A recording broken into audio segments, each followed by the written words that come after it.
Welcome everyone to PomFazzSations, the EPL show with me, Bobby and Oz. And as always, I need a good mate, I need a good co-host, and I need a man that is like me, not embroiled in any title race or relegation strap. Mr. Faz, how are we doing? It's always a beautiful time of the year when you hit April, end of April, and West Ham aren't involved in a relegation fight. Like it's really hard to know what to do with myself. It's like, oh, these games actually aren't life and death at the moment. So it's a nice feeling. But yeah, it's good to be here, and I am here. No late changes, despite emergencies being lined up. No late changes. So happy days. Good day to you, Robbie. Hope you're well, mate. I mean, obviously, you've got a big game, actually. I mean, we'll talk about that now. The hidden derby danger is our first subject. Now, obviously, we saw Liverpool last night come a cropper. Shaun Dux seems to be the master of ruining title races because he started Arsenal on their downslope last year by playing 20 men behind the ball. It happened again. I looked at the fixtures, though. I know, obviously, it's advantage Arsenal and City at the moment, but these games, like you've got Spurs versus Arsenal, it happened last night. We actually said it on SEN when we were together, Faz. These derby games, they're real tricky because obviously one side is in the title race. When you're an Everton, when you're Tottenham, you've got not much to play for. But suddenly the derby, the pride, but also knocking them off the title race is massive, isn't it? So Spurs, they're going to be looking at Everton and going, we can do that. There's one constant in life, and death, taxes, and never trust a derby, because it's the best. It's the best form of sport is a derby, and we've spoken about it many times. And anyone who follows pretty much any sport, really, but especially the round ball and the Premier League. This game had an Everton win written all over it just because of what it meant. Liverpool had to win. Everton probably, you could make an argument they're probably safe.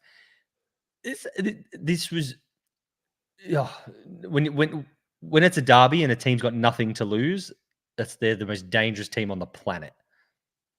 And as you said, we're going to see similar with Tottenham and Arsenal, because that's a massive derby as well. It is, and like Everton, I see Beach is in. He's a massive toffee, so he'll be happy. But that 3 points, pretty much, even with the points deductions now, probably has seen Everton safe. Spurs will be in the similar predicament because 3 points there pretty much landlocks their European hopes, doesn't it? I mean, absolutely. 7 points already, but another 3, like they're playing some form of European football, guaranteed.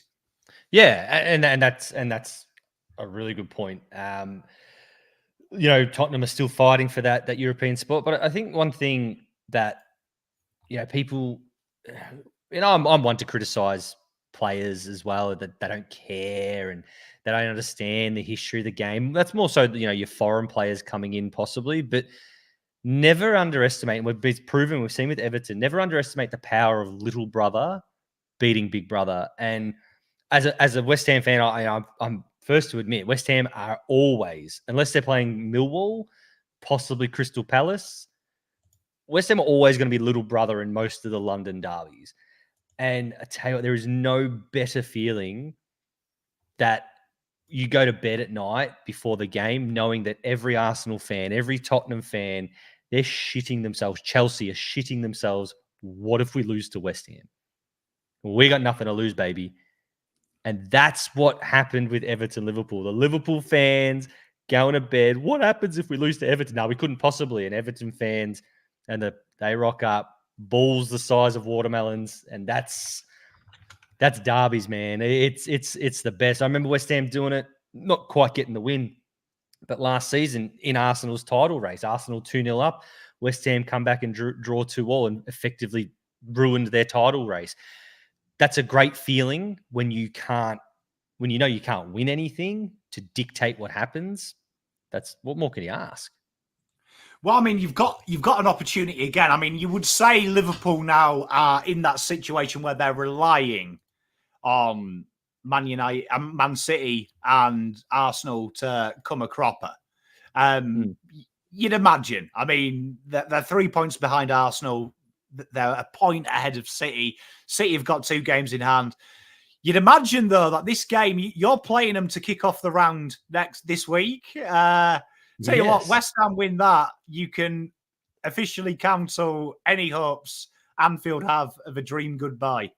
Yeah, no, that's, if it's not over already, I'd say, that'll be the final nail in the coffin. Should West Ham get a result of any type, be it draw or all 3 points, and I think West Ham are good things. To be honest, I think Liverpool, that game would have taken a lot out of them emotionally, physically. I mean, even Klopp sounded defeated in his press conference. So coming to the London Stadium, coming to the London Stadium 2 days after losing to your biggest rivals, I reckon West Ham are despite being deplorable against Palace, I think West Ham are a good thing there. But what I will say, just a message to Arsenal fans: you don't want to leave this to the final game of the season, because if you check your fixtures, Man City play West Ham at the Etihad in the final game of the season. I can tell you right now, if it comes to West Ham losing so that Arsenal don't win the league, you know that's going to happen. Like the owners themselves would say, no, we will throw that game so Arsenal's over. So you don't want to leave it to the last game of the season. I was going to say, are we going to see a reverse Shaun Dux and 11 players be up forward? Yeah, it'll be David Moyes' final game. He'll say, well, we're going to just attack, play 6 strikers, and everyone's going to go nuts. And City can lift the trophy in the final game of the season. Everybody's happy. I mean, I won't be, to be fair. But, I mean, it's interesting how it works out, doesn't it? Because, I mean, obviously, 2 weeks ago, we were talking about there was a chance of a treble for Klopp. Yes. It's amazing. 2 weeks later, old Klopp gets a nice little fruit basket with a thank you card. Yeah, we were literally speaking about that, the opportunity of the massive farewell, the treble, and I thought they should have. Well, they're certainly the best team in the Europa League. To get bundled out by Atalanta is an absolute piss take. And then obviously, what's happened, and the season's probably just gone a bit too long for them. We know they've had a lot of injuries and they've really dug deep into their squad, but hey, that's the game, isn't it? And Beachy's, what he said here about being a Goodison, I loved the chant, the Essendon fans chant, you lost the title, the Goodson. It was just great. So proper stadium. I've got to say, I'm trying to remain neutral, but I'd be lying if I didn't enjoy every minute of it. I've got to say, though, a big shout out to Jared Branthwaite as well, heavily linked with United. We need a new centre-back. He popped up with a cheeky goal, and he kept Liverpool's front three quiet at his own at times. A real talent there, and I was thinking might come a bit too soon for him, but he wouldn't be far off an England call-up, would he? No, hey, I tell you what, if there's one position that you can, it sounds really crazy because everyone's big about defense, but I think if there's one position you can give a player an early call-up, I do think it's in the back. If you've got Harry Maguire next to you, I think you can give a young fella a call-up early. There's a lot of support around him. You've got Kyle Walker one side, Harry Maguire the other. It is, Declan Rice in front of you. You've got all the protection you need to debut a young fella or an inexperienced fella at the in England for sure. Be an interesting one, and obviously the title race coming up. We've got obviously a few games. City have got Brighton and Notts Forest away. Wolves, Fulham, Spurs. Very interesting that Arsenal are relying on a lot of neighbours, like you say, to do them a solid. I mean, it's interesting, isn't it? Because the run home, like you look at Arsenal's run home, They've got Spurs next week. Well, this week coming up. Bournemouth at home. United. I mean, I'd love to say at Old Trafford, we're going to ruin Arsenal's title challenge, but at the moment, we're about another injury away from me getting picked to play for United. And then finish with Everton. You'd say on paper, City are home and hosed, wouldn't you? You'd say they're pole position. But Pep is slowly starting to lose his mind in the press, I've noticed. This week, he's got a bit pissed off with the fixtures. Yeah, he's cracking. I think that losing the way they lost in the Champions League, if he had any hair left, it would be certainly gone by now. So it's one of the first times I have seen a few cracks in Pep's, Pep's armor. But I will say this: should City win it, I think it could be his best one. I reckon it's the hardest one to win. I think this year, like from 20th to 1st, there's many subplots. Like it's almost like the AFLW in it at the moment. That there's like little conferences in the league. Yes, yeah. And we spoke about this. Was it last week? Saying it's probably the best Premier League season of all time. And if you can win the league and win it in the best league of all time or the best season of all time, then I think hats off. People know me. I do like to poke the bear and have a go at Arsenal every so often, but hats off. You're on top and it's yours to lose. So go your hardest.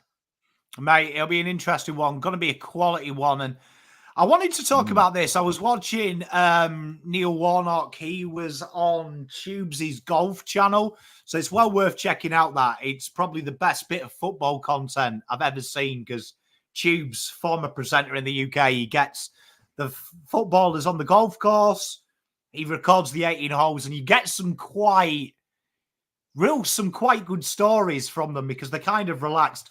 Declan Rice was on there in pre-season, and it was actually really good to hear him talk about West Ham moving to Arsenal, like his thoughts. There's been some great guys, but Warnock came on and he was talking really at length about tactics and his relationship with Pep, and it's quite a surprise. They're actually best mates outside of football. Pep leans on Neil Warnock when he first came for advice of managing in the Premier League. And he went on to say that about Pep, and it kind of backs up what you and me have been talking about, Faz, that the Pep effect on the Premier League. And Warnock felt strongly, and he picked on Vincent Kompany in the interview, saying that managers now are coming in with philosophies without the CV. And what he meant is someone like Pep can go to any club and say, this is my philosophy, right? For me to take this job, you promised me 500 million. I buy the players to play my philosophy. He was saying that gone are the days managers come in and manage and go, right, okay, I've got 11 footballers who are shit. Let's build a tactic around them. Now they're all, let's have a philosophy and hope the players can play it. And if they're not, it's the players' fault. It's not the managerial. So I wanted to ask, are we losing this in the game of football now? Because our coach is coming in with this arrogant, I want to play this way, starting at Wycombe Wanderers and going, fuck it, let's play like this, as opposed to learning how to manage in game. And one of his side points was he was talking about when you watch Sam Allardyce, he can and he was talking about Alex Ferguson, Sam Allardyce. Alex Ferguson could play long ball, could play possession football, could play counter-attacking football, where he was like, now the coaches, their plan B is get a better plan A because they haven't got a clue of how to play 4-5-1, bomb it long. Yeah, look, it's there's a lot to unpack there. I think I'll address the last part first about Sam Allardyce. He's one of the most tactically brilliant managers I've ever had the pleasure of watching week in, week out when he was at West Ham. And I know a lot of people say, Big Sam, long ball, Big Sam. But mate, he played when he managed West Ham in the Championship, completely different to how he managed them in the Premier League, which sounds easy. But no one seems to do that. Companies come up doing the exact same thing. So down in the Championship, West Ham played 4-4-2, 2 strikers, bang them in, come up to the Premier League, pull a striker out, defensive mid. So the fact that that stands out shows the lack of quality of managers coming up. I remember games where Allardyce played a false 9. Ravel Morrison's West Ham beat Tottenham 3-0 playing a false 9. Oh yeah, what a sad story, but great player. We got Stuart Downing in, and he played a diamond midfield. This is just in a period of 6 or 7 seasons under Allardyce. So that's that part. Like I said, you come to Company, and again, what worked in the Championship doesn't work in the Premier League. It's as simple as that, because one, it's a completely different world against completely different players who could play a completely different way. Are these managers coming? Yeah. I think it starts with the fans as well, almost, because I see a lot of fans wanting sexy, attractive football when you don't have the players. So, like, I see, I actually saw there was a post today, West Ham fans wanting Vincent Kompany at West Ham because he plays attractive football. I'm like, yeah, I can't wait to see Thomas Souček pinging the ball around, I just. So I don't know. I think it almost stems from, is this the FIFA generation? Is it the, whatever it is? But it is a fact that managers are sooner to buy players rather than build a system around what they've got. And that drives me nuts. Mate, it's interesting because I was watching the UK and on the back of this, something that Neil Warnock mentioned was he was talking about Liverpool getting knocked out at Atlanta. And he was saying you've got a big guy like Darwin he said he's basically a very talented, skillful Peter Crouch. He's a big guy, strong in the air.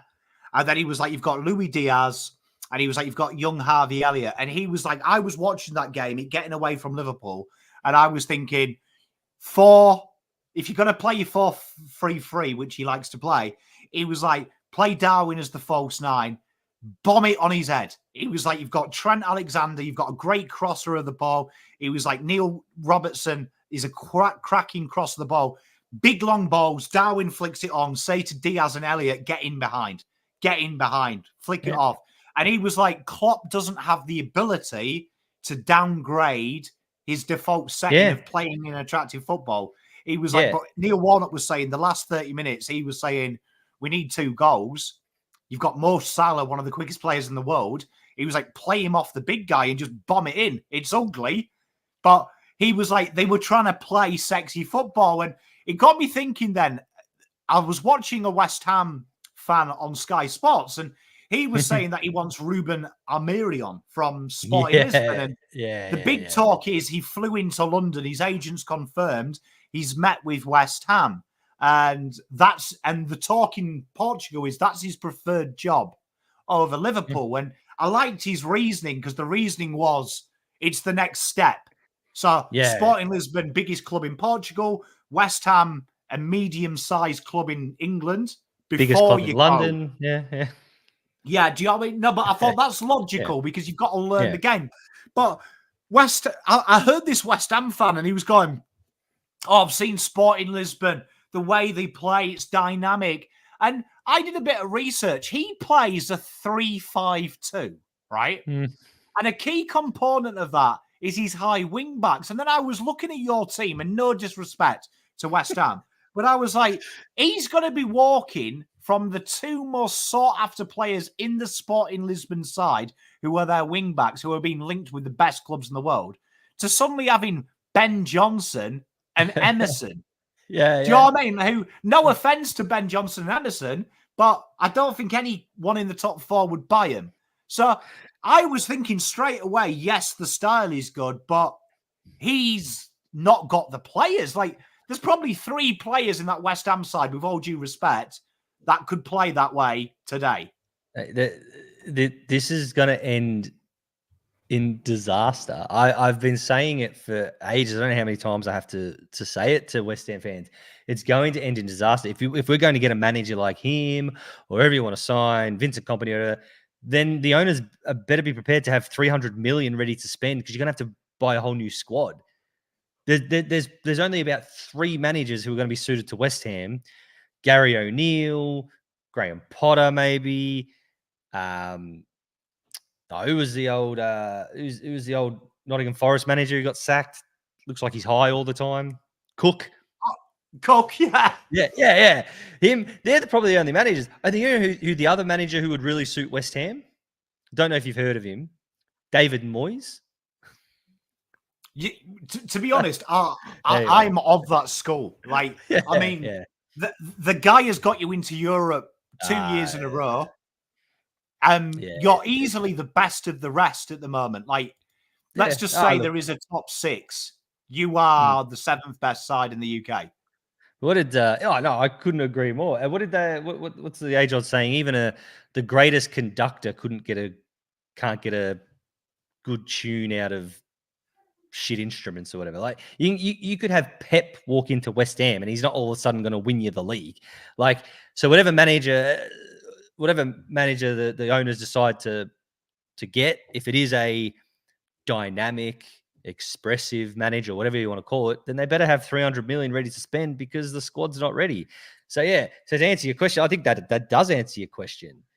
Everyone wants the style without actually having the foundation in place. It's like, I want to build a double-story house, but I'm not ready to put concrete down. All right, mate. Mate, it's spot on. I mean, it's United fans at the moment. I was listening to Steve Howson and his live stream, and every United fan was saying, get De Zerbi, get De Zerbi, get De Zerbi. De Zerbi's the one we want. Attractive football. Get him before Real Madrid. He's already said he wants the Real Madrid job, but Ancelotti's staying another year. We need to act now. And I was thinking, have they ever watched De Zerbi play? Right? Because I was like, because their entire system is built on their ability transition, and our worst department of our team is having a midfield playmaker and our back 4. Like De Zerbi comes in, it's not 2 players we need 6. Like, straight away before we even sort anything else out. De Zerbi's going to look and go, Wan-Bissaka, he's shit. Luke Shaw, he's always injured. Harry Maguire, who's he? Do you know what I mean? Like, he's going to literally be like, yeah, okay, I need 200 million before I even get to Carrington. Yeah.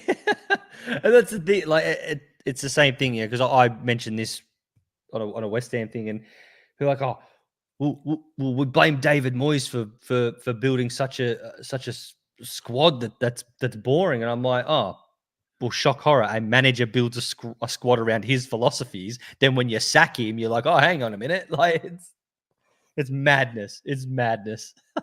Mate, honestly, you know who the best manager is I've seen so far, right? It's a good segue into our who's coming up, right? I think McKenna at Ipswich and Michael Carrick at Middlesbrough, 2 coaches that haven't spent a lot of money, have built a philosophy that is an attractive brand with shit footballers. Like, you can see, I was watching McKenna the other day in Ipswich, and they went 1-0 down after 5 minutes, and he switched his entire formation. I was like, I haven't seen this since I was a kid. A manager deducing what's going on in game and saying, right, okay, it's not working. Let's go to a 5-4-1. Let's change it up. And I was like, you know what? If I was a chairman of a club like West Ham or even Man United, I'd be going, we need someone who can roll with the punches. Because how often have we heard this year, oh, injuries are costing me? And it's simple. Change your fucking system. Like, I was saying that about Ten Hag. He's only got 3 centre-backs left. Play a 3-5-2 then. Do you know what I mean? Like change your system. And I think it's that other one. You hear a lot of, we trust our process. Well, if your process isn't working, you've got to change it in game. And, you know, I think that the hilarious thing that people say is, oh, you know, he's getting played out of position, or at the end of the day, they're professional footballers. I mean, they could play any position. Do you know what I mean? Like they could surely they've played the game long enough that if a manager says, "Hey, we're switching from a 4-3-3 to a 3-5-2 or whatever, or 3-5-1 or whatever it is," hang on a minute. What does that mean? Where am I going? What are you talking about? they're professional footballers. I mean, come on. No, I'm with you. But looking at the table, I mean, obviously Leicester at the moment that they are 5 points clear, 2 games to go. They look returned. Leeds United are a point ahead with a game ahead of Ipswich, so that's a real tight race. It looks like it's going to be Ipswich, Leicester, Ipswich and Leeds fighting it out for the last spot. But then that race is really exciting, isn't it? Because Hull still with a chance.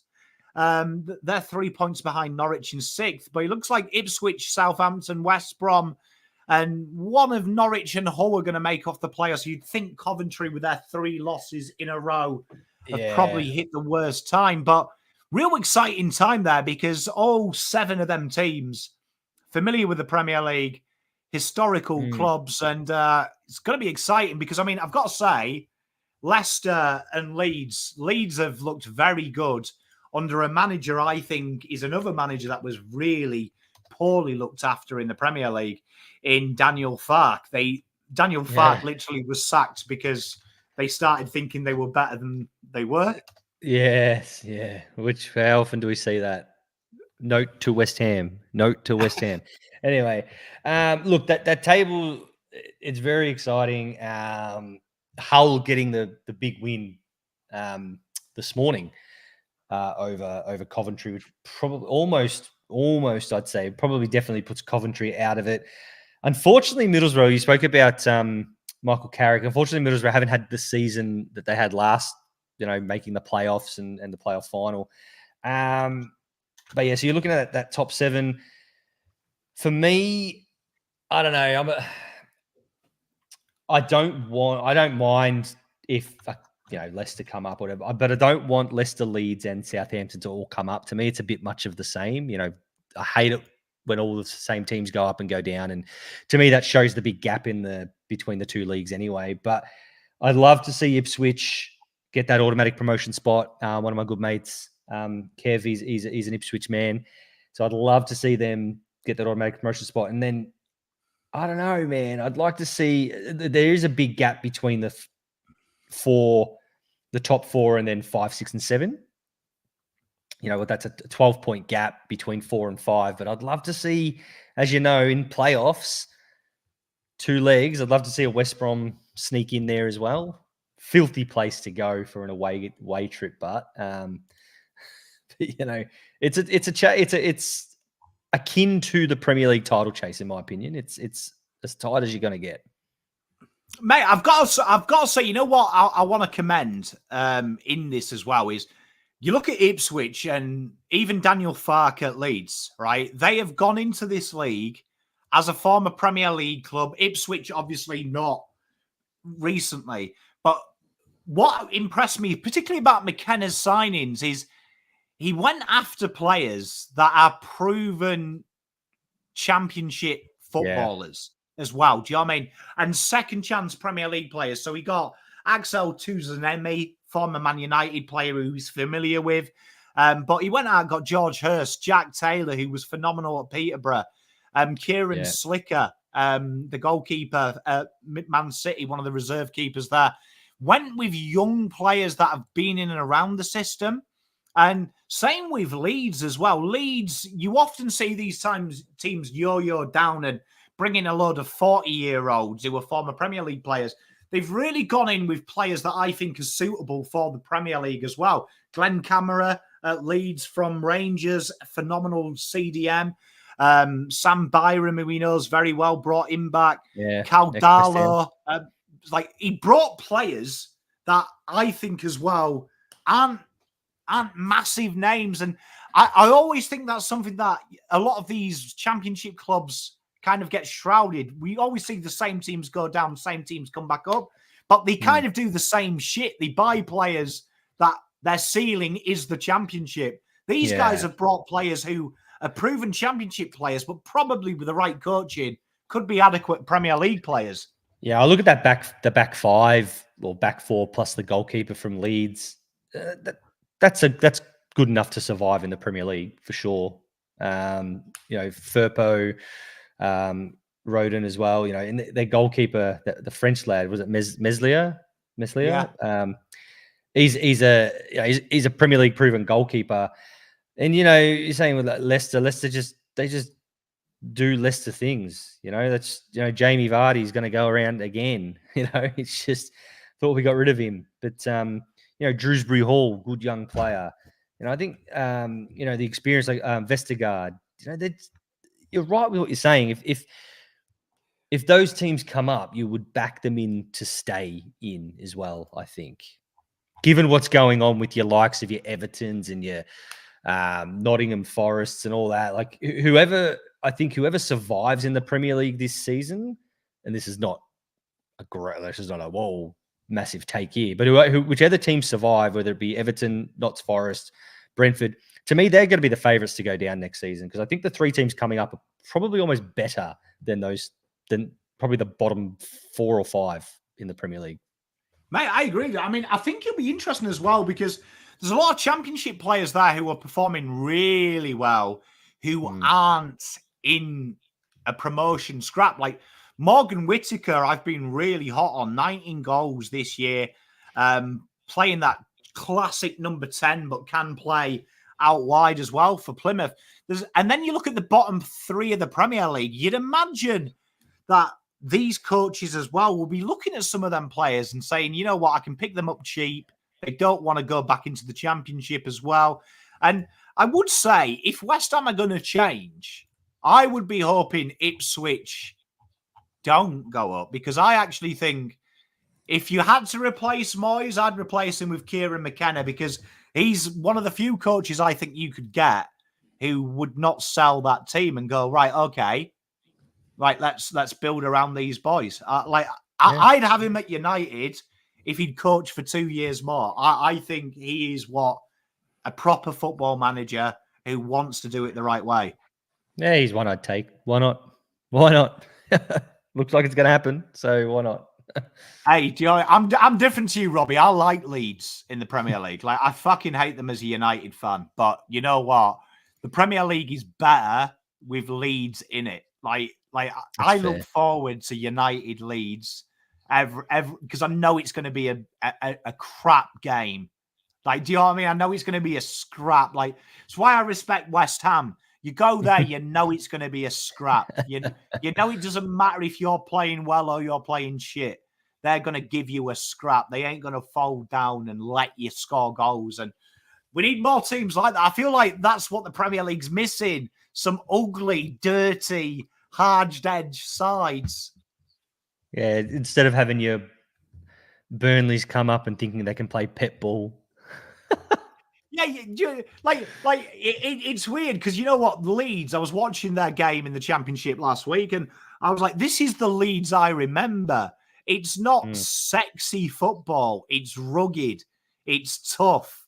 They're dying for 3 points. And I'm like, and I remember when they sacked Bielsa and they brought in that American guy and he's trying to play some kind of Galactico. I'm like, this isn't Leeds. Leeds are ugly. They're scrappy. Yeah. No, I'm with you. Mate. So who are we picking? Are we saying Leicester and Leeds automatic? Yeah, I think so. Looking at how it's been going, yeah, I think Leicester and Leeds automatic, and then I'll go Ipswich in the playoffs. Ipswich or Southampton. Oh dear, the same old teams. Yeah, you know what? I'd like Ipswich to win it in the playoffs. I've got a sneaky feeling. I always like to look at late season form. Norwich have come from nowhere.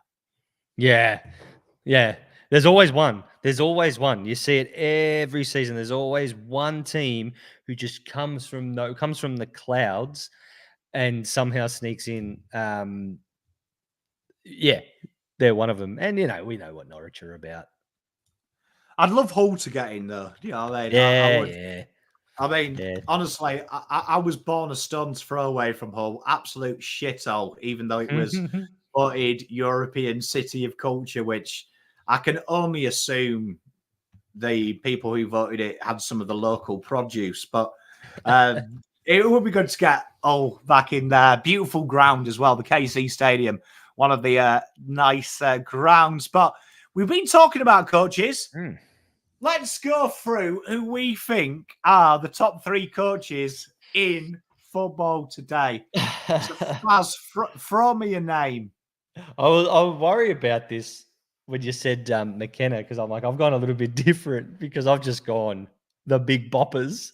Like I haven't got anything left field. Like I've got, like when you sent me this, I've gone the 3 big boppers. So I'll start with I'll start with Ancelotti. I think just I look at what they're achieving now equal to what they've achieved in their careers too. So it's I think I don't like saying they're a top coach when they've just achieved one thing. I like to be to go what they're doing now. And I think Ancelotti with what he's doing with Real at the moment, who in my opinion is one of the worst Real Madrid teams I think I've ever seen.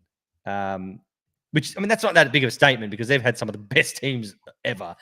So to me, he's probably my number 3 top coaches in the world at the moment. My third, this might shock people, right? And there was a few I was looking at. I've gone Simeone Inzaghi. Yeah, I like it. Do you know what I mean? Like he's won the Serie A, got them to a Champions League last year, which I mean, I still don't know how they did it as well. Because I was like that. I remember that final against City. I was like absolutely bobbins, right? Their team. But I was like, how's he done it? And I'm surprised. When Liverpool were looking for a new coach, Simeone Inzaghi was like quite high up on my mental thing. I was like, the guy's getting the best. You're saying Real Madrid, the worst side? That Inter side is the worst Inter side I've ever seen. It's a good call. and it's playing well. So, yeah, do you know what I mean? He was my third. Yeah, well, my number 2 is the biggest bopper.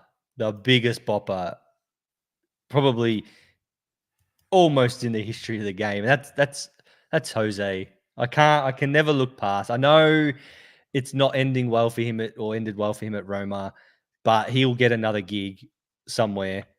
And to me, he's just, if you want someone to come in and change, or if you're willing to let him change your culture of your football club, I don't think there's any manager in the world who could completely change an entire culture of a club as long as they're willing to allow it. And that's Jose. I love Jose. You know what?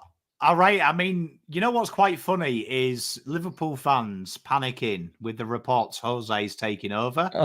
And it reminds me a lot of Man United because I remember before he took over, there was these rumours that Jose wanted to come to Man United and everyone was like, bollocks, he's Chelsea through and through, he'd never do it. And then mysteriously he turned up at a game and everyone was like, bit random. And the whole excuse that we made it okay, it wasn't Jose, was, he doesn't live very far away from here, though. He's got like a house, like, I think it was Fulham we played away. He lives quite near here, so maybe he just likes the football. And the fact Jose turned up to that Liverpool game, I was like, I reckon Jose's on the shortlist, And I would not be surprised for Jose Mourinho to be the manager of Liverpool. Like, mate, imagine. Just imagine. Which makes me laugh. Yeah. Well, it's the same thing because like they go, I saw West Ham fans saying they want to get rid of David Moyes because he plays negative football, and then in the same breath, geez, I'd love Jose Mourinho. I'm like, those 2 sentences don't make sense together, but I would kill for Jose at West Ham. Mate, Jose Mourinho, I mean, mate, I'd love it. I mean, I agree with Chris. I mean, people forget Jose Mourinho is probably the only person on these lists who, like, he made superstars in that Porto side. Like, that Porto side, when you look at it now, knowing what the careers they had after, is pretty good. But then you've got to remember Ricardo Carvalho, no one had ever fucking heard of him.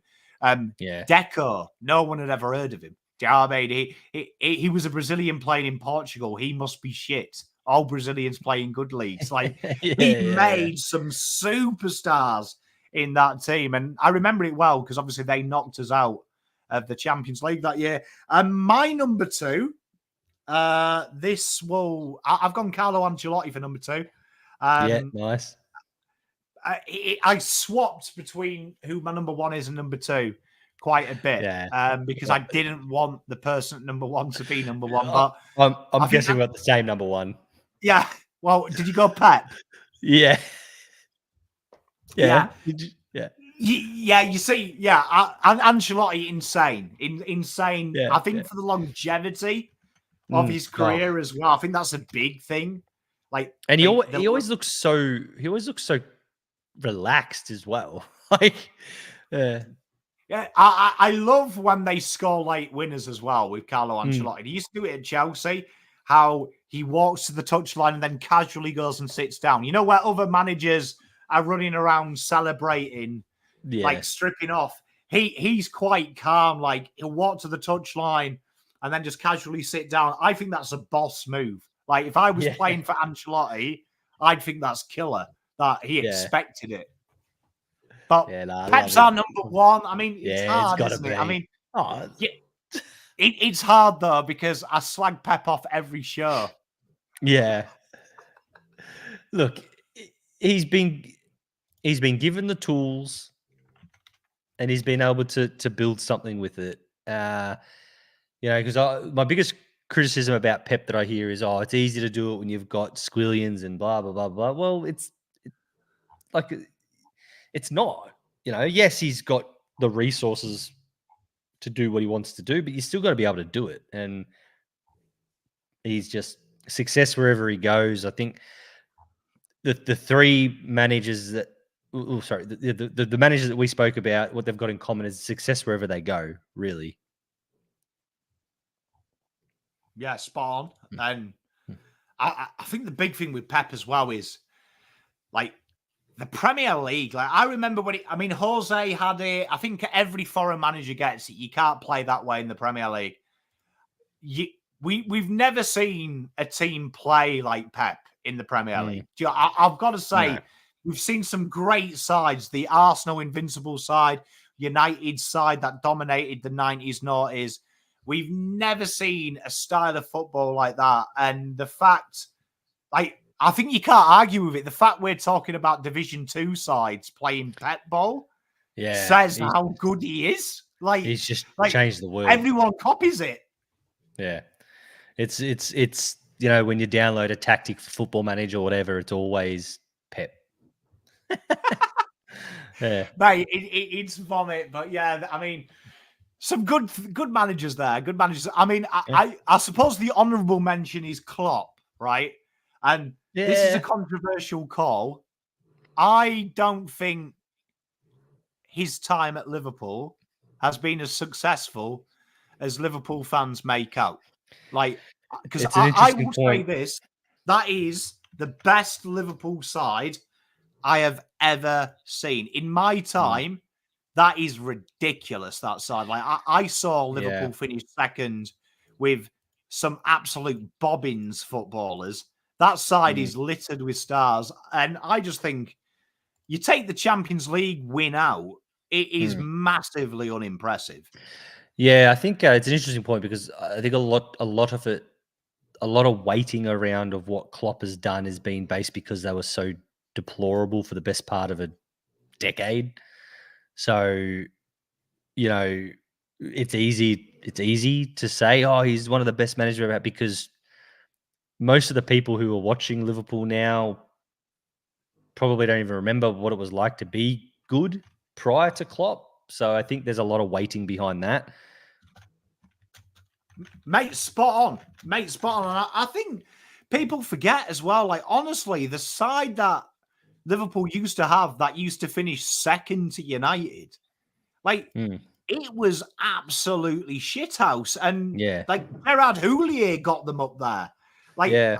I just think it, like, not taking away Klopp's credit, but I think Klopp gets a lot of credit because Pep's so good. So suddenly finishing second to Pep, he's like winning a title when we were kids. Yeah, that makes sense. I think there's a lot of that. Like I said, I think there's a lot to do with the whole they were terrible for so long. I think you're going to see similar with Carlton supporters as well, where should Carlton win the premiership, there'll be a lot of Michael Voss is the best coach, blah blah blah. It's like, well, most of you don't even remember what it was like to be any good. So it's very I think there's a lot of that about Klopp, but it's a good point what you say about Pep finishing second to Pep. That's no mean feat either. So, well, I mean, I did actually hear the other day on one of the Arsenal podcasts, and I actually like no caveat here. I fucking hate Arsenal. Like, and they were saying if they win the title this year, this guy, he was like 60. He was saying he would hold this above Wenger's first title, and I was like, the 97 title they won, right? United were the Man City of their time. They were plowing through.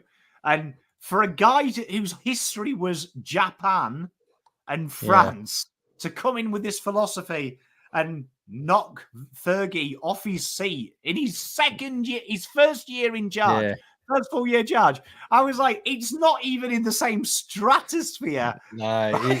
How old was this guy who was saying he was like this? 60. Oh, wow. Okay. That's unexcusable. I guess, nah, not for me. Yeah, I was like, it'll be impressive. Like, honestly, trust me. I hate Arsenal. I'm a United man. I'll tip my cap to Arsenal for winning it. But fuck me. Like, he's got to win about 6 before we have the conversation of him and Wenger. Absolutely. Absolutely. Same people, say things like, he's better than Wenger. It's, people who forget how good Patrick Vieira was. And when I see best Arsenal teams and, they people have maybe the people who've just started watching Arsenal in the last few seasons, maybe, but I don't know. Mate, it just scared me. Because, like, trust me, can't stand Arsenal, but fuck me, you got to give Wenger some respect. And we've done coaches. I think this is probably the most hotly topicked because I think if we did this 5 years ago, 2 are ironed in for top 3. Yes. But I think now we're getting to the stage that maybe them 2 are too old and we've got a new 3. So, Faz, your 3 best players. My first 2 were really easy. My first 2, number 1 and 2, were super easy. Maybe not as easy as when it was Messi and Ronaldo, but they were super easy. My number 3, I tossed up between about 6 players, and I ended up going with one player who is very similar to the managers. The body of work versus what they're still doing now versus what they mean to their club. And I just can't look past Mo Salah as still one of the best players in the world right now. Oh, Mo Salah. What a player. I've got to say, no caveat, I fucking hate Liverpool too. But Mo Salah is one of them players that when I flick the TV on, he's a joy to watch. Like, I feel like not many players give you a wow factor, but he is wow.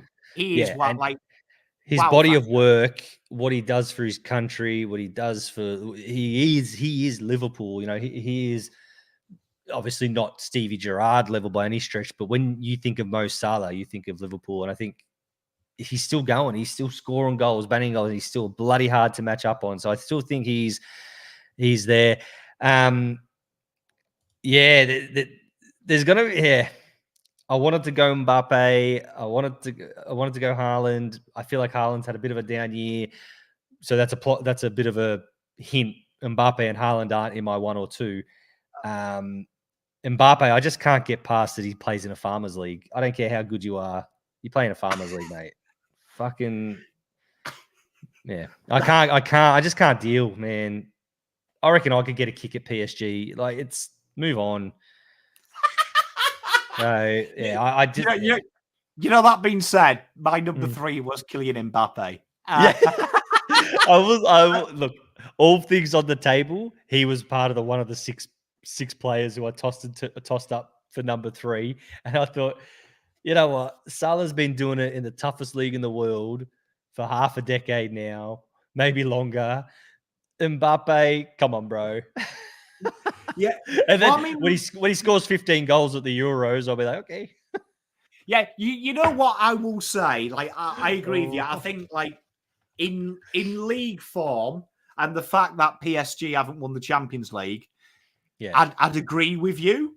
I mean, the one thing that I'll say is in the World Cup, both World Cups he's played now, this guy has carried them. I mean, he had the whole world against him in the World Cup final, scores a hat-trick and loses the World Cup final. Like, for me, Mbappe, like, that proves to me he's world He's very class. good.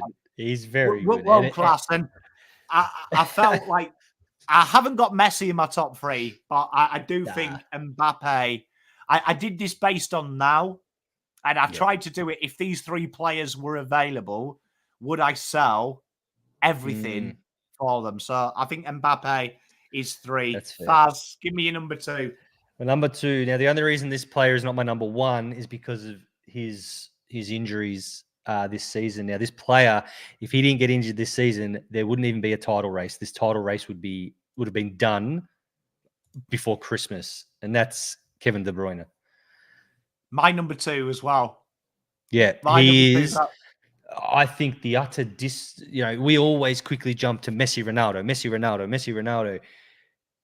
KDB is not that far off a Messi Ronaldo conversation. He's been doing I it. Agree. The best. I've never seen anyone with his pass distribution. Like, we're talking 90s pass distribution. I feel like it's a weird sport, football. Midfielders get forgotten about. Yeah. Yes. Yeah. It is. You're right, because they're not. I mean, he scores the goals too, but they're not the big strikers. They're not goal line defenders. All that. Yeah, you are spot on. They do get forgotten about. But to me, this title race is only tight because he missed however much he missed at the start of the season. Mate, spot on. I mean, people talk about Haaland as well. He had 31 goals last year. 16 of them were assists from KDB. Oh.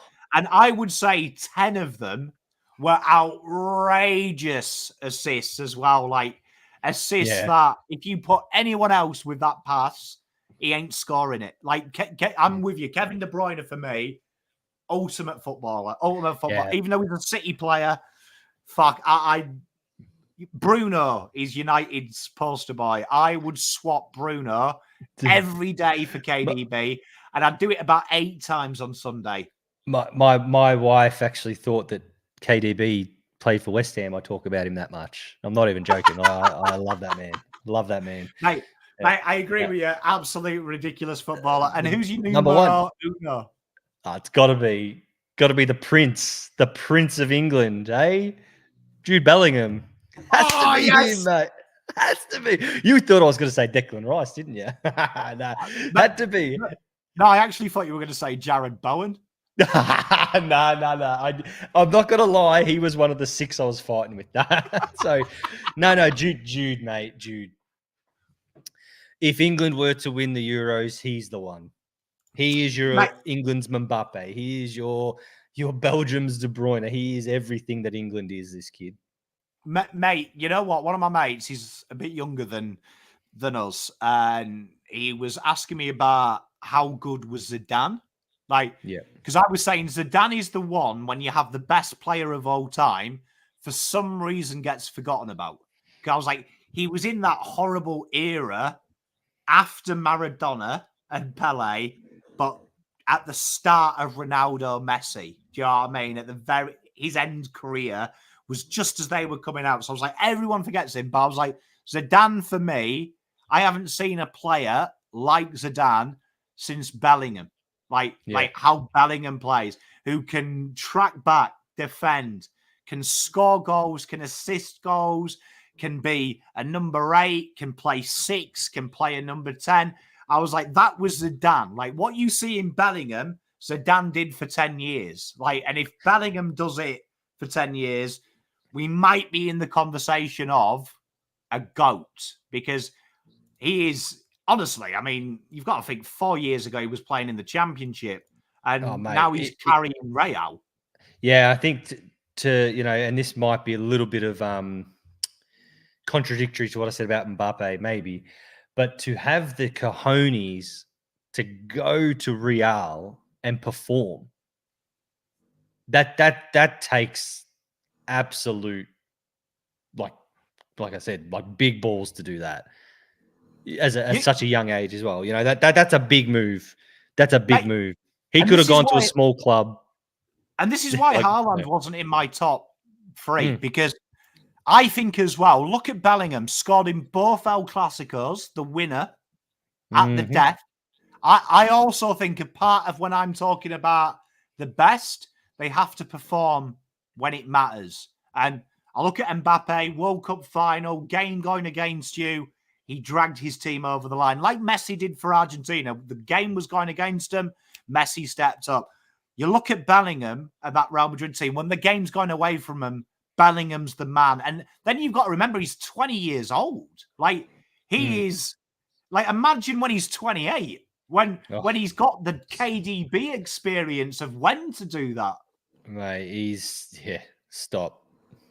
He's just, like, he's the best. He's the best. And what a time to move on from Messi and Ronaldo when we've got such good players. Mate, could you imagine if you were supported a team that had a chance to buy him for 12 million? Yeah.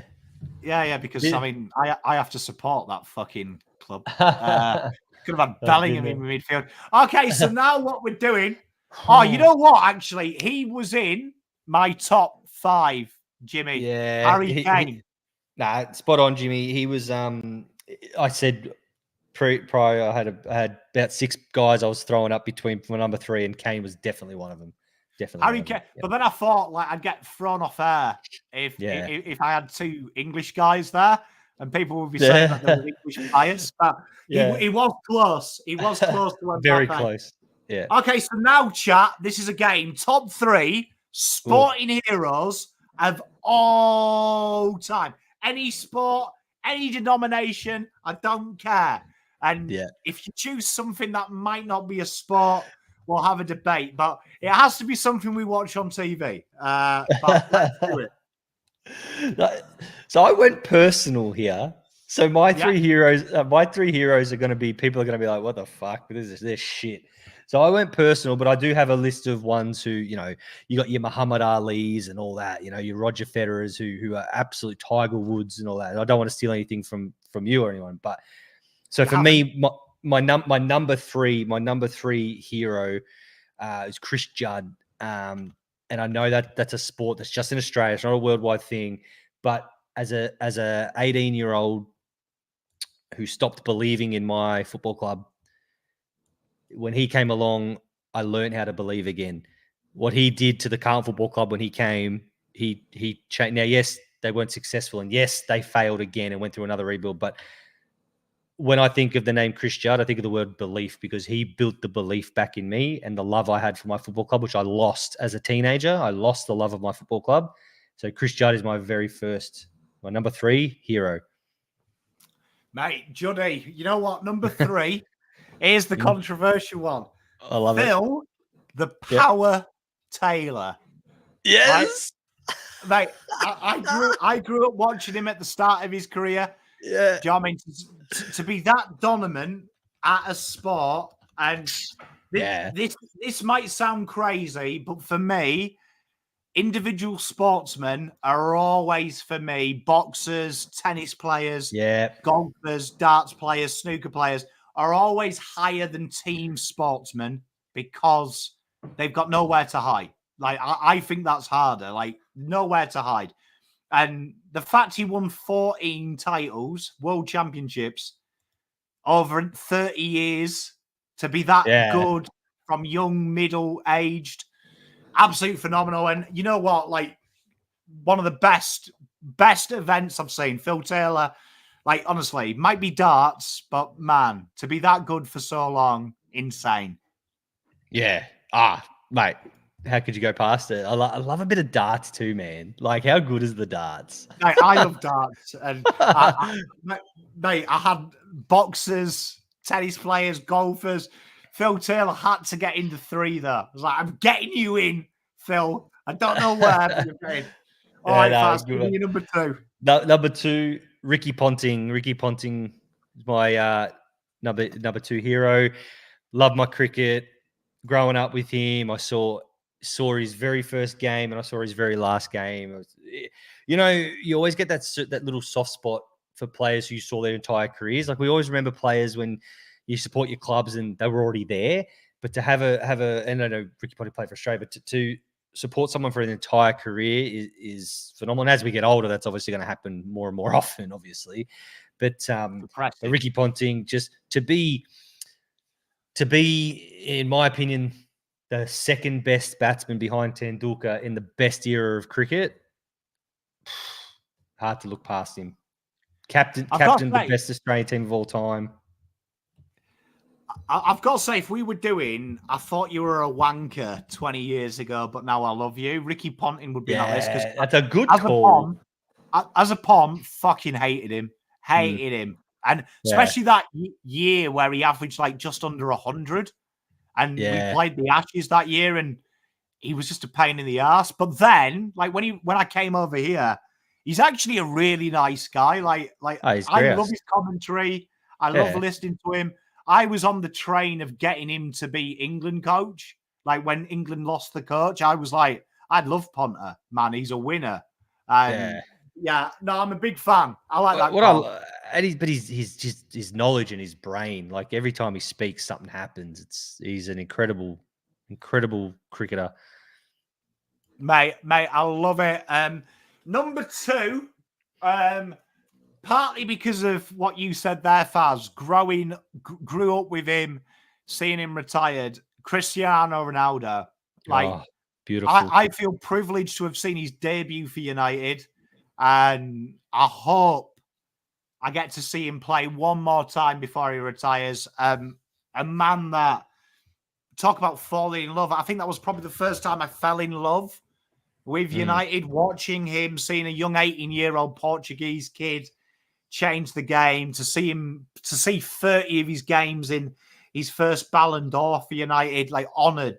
I've never seen a player that good. And it was the first time hearing older people, I'm sure you've had it, Faz, with your dad at Carlton, him talk about the greats. My granddad used to teach me about Best and the greats, the Busby Babes, and could never, ever understood it. But then when he looked at me and said, he's got what they've got, I kind of felt it all of a sudden. Wow, I'm seeing history. And Ronaldo, number 2. It's a very special feeling when you sit with my dad or my granddad and my uncle, and they say things. When I was growing up, they say, "Geez, our players back in our day shit on these blokes. They shit on these blokes. These blokes are shit." Blah blah blah. Blah. And then all of a sudden, now when they say things like, yeah, these guys are some special players, and you finally feel a part of it. That's what I said with Judd, exactly what he's saying. Like, Judd was the first time I finally felt a part of the football club that my dad was talking about, because he said, yeah, Judd's as good as any of them. And he never said that. Anyway. So you're spot on. It's spot on. When an older person says, oh, he'd probably make the team. Like that's it. I remember before Ronaldo, I was obsessed with Andy Cole. Yeah. And my pop turned to me and goes, he's not even in the best 100 players to play football. And I'm like, you're mental. Like, there can't have been a better player than Andy Cole. But then when one walks through the door, he's like, nah, he'd probably get a gig. You're like, okay. Yeah, cool. And because for that older generation, and honestly, we're probably creeping into that now. Like, to be honest, look at the players we're talking about. We're probably creeping into that. Because for them, and I know especially the current day players have to do more. You know what I mean? Like, to be, just to get that little slight bit of recognition, they've actually got to do the same and some. I think it takes a lot for someone to admit that a player in this generation is better than or as good as what they watched for sure. And I'm like that. I can't stand it when these young kids at school and all that talk about Steve Smith being Australia's best batsman. I'm saying, mate, Ricky Ponting, Steve Smith wouldn't tie Ricky Ponting's bootlaces, but you know, mate, I do it on Twitter when people say Bakary Saka is the best winger they've ever seen, and I'm like, Saka wouldn't even be allowed to stud Ronaldo's boots. In year 2, right? Like Ronaldo would laugh at Saka. Like it's not even close. All right, so reveal. Number one. This was the easiest one for me. It's as soon as you said it, I just had this name written down straight away. I owe my entire life that I dedicate to watching this club to this man. From the day he stepped foot out on Upton Park for his debut to the day he retired, is Mark Noble. In an era where we don't see players stay at the one club for their entire career, the fact that he stayed at West Ham, you can have your Stevie Gerrards and shove them up your ass. It's easy to stay at Liverpool because the big club. It's hard to stay at West Ham when we get relegated every other year. My only regret in life, and I mean this, my only regret in life, and it's not even a regret I have, but is that Mark Noble didn't get to be involved in winning the trophy last season. But there was something beautifully poetic about West Ham, about Mark Noble's first, retiring, and the first season Mark Noble wasn't there, that West Ham lifted the trophy. There was something harrowingly poetic about that. And I can't talk about this man without tearing up, to be honest. He is my number one hero. I love this man as much as I love my family. He is just West Ham, Mr. West Ham, and that's Mark Noble. What a player. You see, these are the ones that I miss being in the UK because my mates would bring these, proper... I always think there's two types of legends. There's the football legends that, your Leicester City fans would all agree Ronaldo's up there. But then you've got, your local heroes, the players that people forget about. If you're an Arsenal fan, Mark Noble might not mean nothing to you, but proper, honest, these are the players that are our heroes. And I think Mark Noble is that. Do you know what I mean?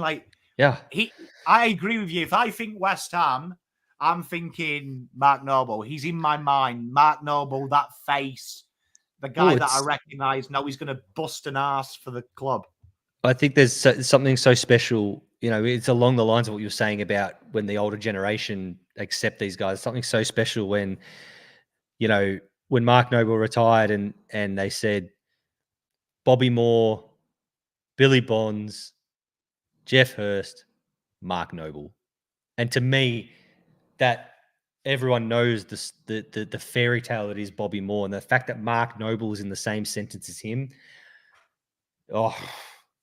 For a West Ham, obviously, perspective, not an England perspective, obviously, but from a West Ham perspective, my heart is just full. I love that man. I've got his autobiography. I've read it 6 times. Even now in the FIFA games, I make him so he's at West Ham. I don't, it's just crazy. Mate, robbed of an England cap as well. Robbed. Robbed. But I mean, to be fair, he played in a generation where we needed someone to sit back. And England went through that phase of playing 6 attacking midfielders. Yeah. Imagine Mark Noble in that England. Mark Noble in that England World Cup squad. Mate, my big call, Mark Noble behind Scholes, Gerrard wins the World Cup. Oh, imagine. Mate, wins the World Cup.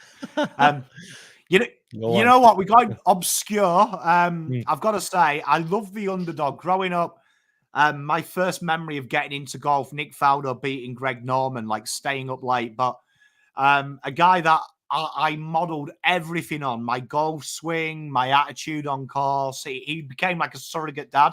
David Duval. So in an era where Tiger Woods was the man, there was always for every Man City, there's an Arsenal. Yeah, I followed the yeah. Arsenal. David Devow, he was my favourite golfer, and I was fortunate enough to be at the Open when he finally won it in 2009, and I had a little bit of a tear in my eye when he did it. Sorry, 2000, it was 2001. I would have been 16. I had a bit of a tear, and then his career went downhill with chronic arthritis, and still followed it. But yeah, got to meet him when I was an adult as well, when I was a golf pro, and tell him that everything I've ever done was because of you, and the most humble, nicest guy. But a guy that, yeah, he made golf cool when everyone was fat and old. He was. I used to watch him and go, look, one day I get to play with you. And yeah, always will be my sporting hero. I love that. I love it. I love when, you know, like I said, like I made a list as well of, you know, your ones that everyone would go to. Like I said, Muhammad Ali's, Michael Jordan's, Tiger Woods, Roger Federer, those types. But I love it when you get, you know, when you say a hero, that's got to be from here, you know. And I think what a great call. Ah, mate, he's got to be someone that you think. I do love the Australian Ricky Ponting one, like, yeah, because I forget you're Australian, because I've got to say, I had Shane Warne in about 5, because my granddad used to go mental that I used to cheer his wickets because, a chubby, bleach blonde-haired guy coming to Lords, shirt untucked, drinking a VB. When I was a kid, I was like, "This is so cool!" Like, he is so cool. It's a good call, and I think, you know, a hero kind of transcends the sport. So, you know, and I think Shane Warne, that's a great call. A lot, like I said, a lot of mine. And I think similar to yours. It's from when you're a kid, or when you're younger. I think that's you're growing up and you build this relationship and this love with these players as a young person. And, you know, like I use Mark Noble, like he played at West Ham. I think his debut game might have been when I was 15, or maybe even younger. What was it? The debut game? It's 2004. So I was 13, 14 when he stepped out on Upton Park for the first time as a West Ham player. You know, really starting to get, you know, I'm at high school, all my mates are Liverpool and Arsenal and Man United, and here I am talking about Mark Noble.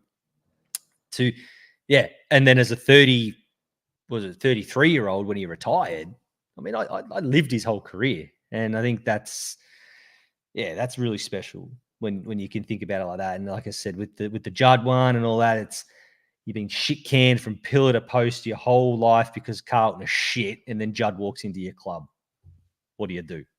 Like, mate, I think you nailed it. I think there's some. I mean, like I always say to my wife, like we talk about the Ronaldo Messi comparison and things like that. But I always say it's going to be a real sad day, and I don't think people realize it's going to be a sad day when they finish up. And I'm not looking forward to it because my entire adulthood life has been witnessing these two become men and then get into the GOAT conversation. When I was a kid, it was Pele or Maradona, and now there's 4 players we can have a real good argument about as greatest of all time. Yeah, I think when would throw a dart at when you think the first time of who would you choose, Messi or Ronaldo? When was the first time that question was posed, right? In the schoolyard, in the workplace, whatever. I don't know, whenever it was. The fact is, man, I've still got kids in my classroom at this point in time who are 10 years old who still say, who would you take, Messi or Ronaldo? I'm like, are you fucking serious, man? I was having this conversation 20 years ago and you're still having it. That to me transcends the sport. Mate, spot. I mean, I remember Ronaldo's 2008, and Messi was like, I think he finished like 2nd or 3rd the year before behind Kaka. And like, I remember like every year after that. So let's do the maths. 2007, like it's almost like up until this year, that has always been the argument, hasn't it? It's always been, who would you have? Messi, Ronaldo, and Yeah. Like, I remember when he went to Real Madrid, that's when the GOAT conversation started. They were still in their peak, and people were saying these are the greatest to ever play the game. Like, usually that conversation happens when you retire. Like, they've had it for a decade while playing. Yeah, it's wild. And you're right. So it's going to be a sad day when they go. And I think, it was, it's a sad day when any of your heroes retire or whatever. Like it's a very sad day. And I think like the Ricky Ponting one that I picked is because the Australian cricket team was the only successful sporting team in my life at that stage. I'm a Carlton supporter and a West Ham supporter. But fuck me, mate.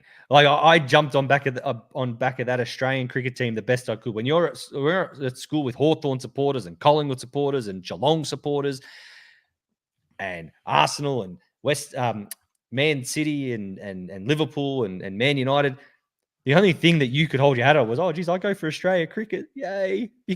Because my sporting teams were shit.